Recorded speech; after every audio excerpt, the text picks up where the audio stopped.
Sebelum beliau menemukan tasawuf, dia berjibaku dengan filsuf, dia perang perdukunan. Jadi salah satu efek samping dari ilmu huruf ini, ilmu perdukunan.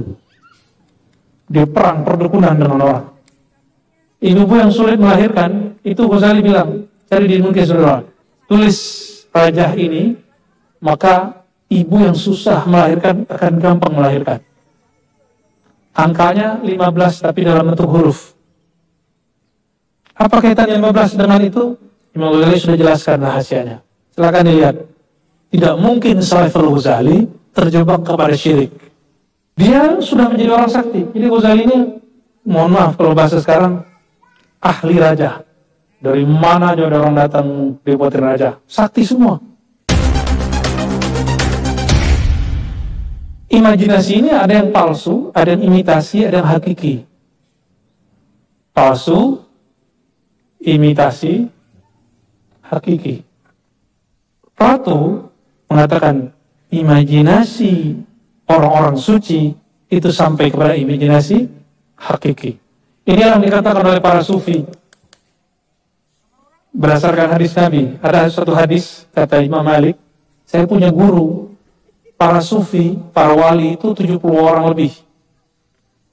Idza aqsama 'ala Allah la abarrahullah. Jika dia bersumpah, sumpah itu kan pakai khayali. Khayali hakiki menumbuhkan yakin. Karena yakin mereka, kalau berdoa pasti jadi. Gunung aja hancur. Jangan heran dulu, ada namanya Syekh Qadirun Yahya di Sumatera. Dia membantu salah satu pemberantasan komunisme di Malaysia. Itu cukup dengan batu zikir. Disebut batu sijil. Karena dia punya khayali hakiki. Di batu ini, dia masukkan ke dalam frekuensi zikirnya, lalu dia penetrasikan zikir yang dia dapat. Oh, sekarang ternyata ketemulah apa yang disebut dengan air doa. Ketemu, diilmiahkan. Dulu belum ilmiah. Ghazali dulu sibuk di dunia itu. Sekarang kita sebut ilmu ini dengan ilmu hikmah. Orang-orang silat nyebutnya kanuragan. Jadi kalau ada ambil nafas, terus orang mental, itu beneran ada. Itu bukan jin. Itu energi nafas. Tulis raja, tempel di mana? Ada efeknya. Bisa bikin bapak-bapak mau kawin lagi tuh. Ya. Kelihatan orang cakep aja, padahal ubanan udah banyak. Namanya Rajah Mahabbah. Rajah untuk pengasihan. Ghazali menemukan rahasia-rahasia itu.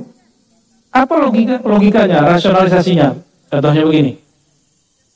Adinda ini para mahasiswa, mahasiswi, kalau ada orang ngirim tulisan, kalau zaman kita dulu pakai surat, kamu cantik deh. Gila nggak? Seneng. Kalau yang ngirim surat kita kenal, coba digombalin sama orang nggak dikenal, mau nggak? Kita kenal tapi nggak suka digombalin dia, dikirimin salam dia, mau nggak? Kita nggak mau. Kita dikirimin salam sama orang yang kita suka, itu cuma kekuatan kata-kata, dan dunia itu indah sampai berhari-hari. Huruf itu, kata Ibn Arabi, dia ada alamnya, disebut alamul huruf. Coba tulisan itu disebut kata tasawuf. Di pikiran kita ada suatu imajinasi kan? Ada. Jadi huruf ini melahirkan imajinasi. Adakah kata-kata tanpa huruf? Ada nggak? Jadi kalau kita buat kalimat tercipta dari apa? Kata-kata dari huruf. Coba bayangkan ada kalimat tanpa huruf, ada nggak? Disinilah berdebat Mu'tazilah dengan Ahlus Sunnah. Kata Mu'tazilah, Allah kalau berkalam berhuruf dan suara. Kata Ahlus Sunnah, enggak berhuruf bersuara. Nah nanti bisa selesainya sama Imam Asy'ari. Selesai sama Imam Asy'ari nanti. Coba di Quran yang bisa bahasa Arab, sebanyak itu ayat, ternyata disisipkan ada 1 ayat, 2 ayat, 3 ayat yang tidak bisa dipahami langsung. Alif, Lam, Mim. Kalau kita pakai ilmu tajwid kan bacanya Al-Mim.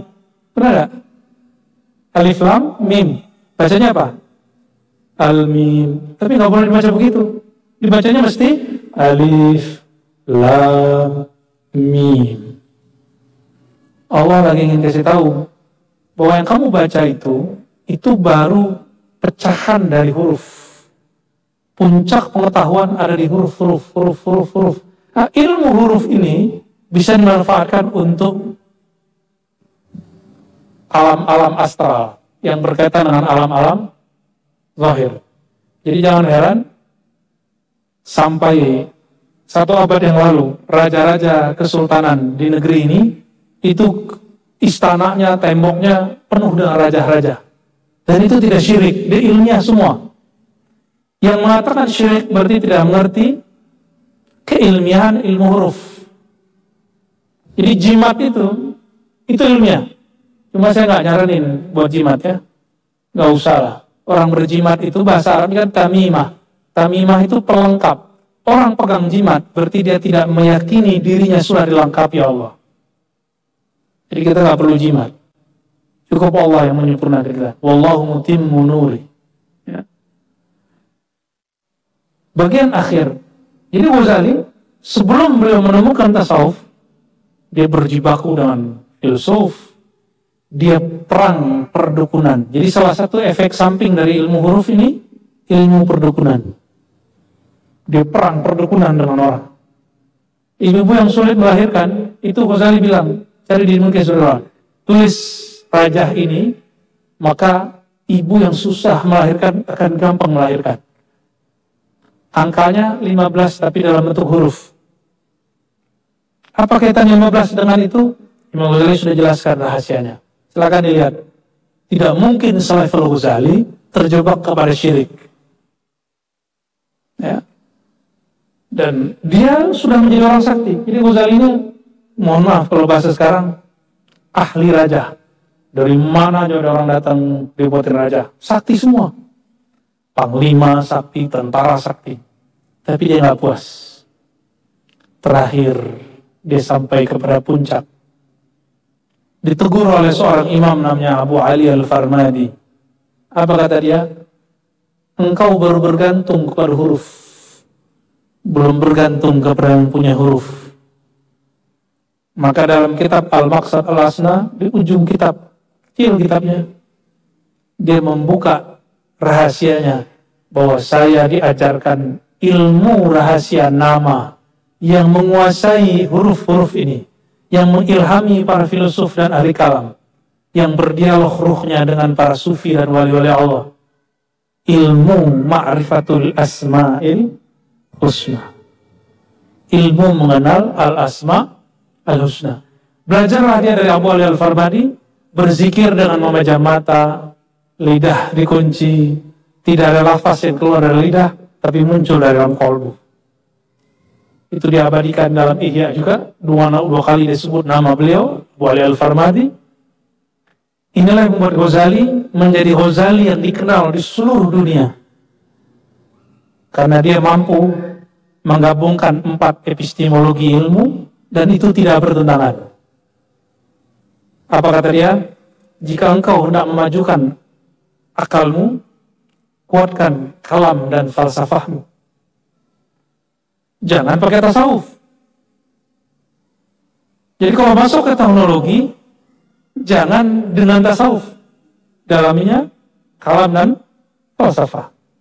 Kalau engkau ingin kuat dalam kerohanianmu, jangan dalami filsafat, dalami tasawuf. Bukan tasawuf yang teoritis, tapi gabungan. Saya menyebutnya tasawuf ilmi, amali, nazari. Ilmiah bisa juga diamalkan dan bisa difalsafahkan, nazariyah. Kita menyebutnya 3 itu, ilmi, amali, nazari. Itulah Ghazali. Makanya kemudian setelah dia, kebangkitan Islam masih ada, tidak seperti yang dituduhkan orang.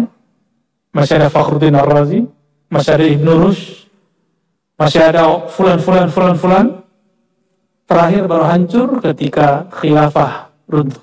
Karena mereka menyerang Imam Ghazali, tidak mengamalkan lagi ajaran Imam Ghazali. Jadi Ghazali bukan membuang filsafat, dia hanya mengatakan filsafat ini kamarnya ini. Ilmu matematika, filsafat.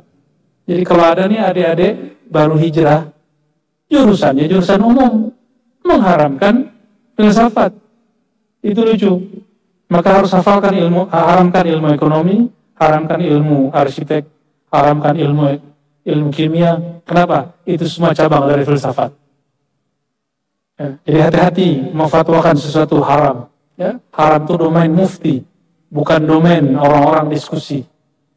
Barangkali itu karena diskusinya di kampus, jadi saya tidak keluarkan maraji' batiniahnya. Ya, saya keluarkan maraji' akliyah. Barangkali itu silakan mungkin nanti berkembang dalam pertanyaan. Jika tadi pertanyaannya, kenapa yang lain maju, kita mundur? Karena kita tidak tepat dalam menempatkan epistemologi keilmuan.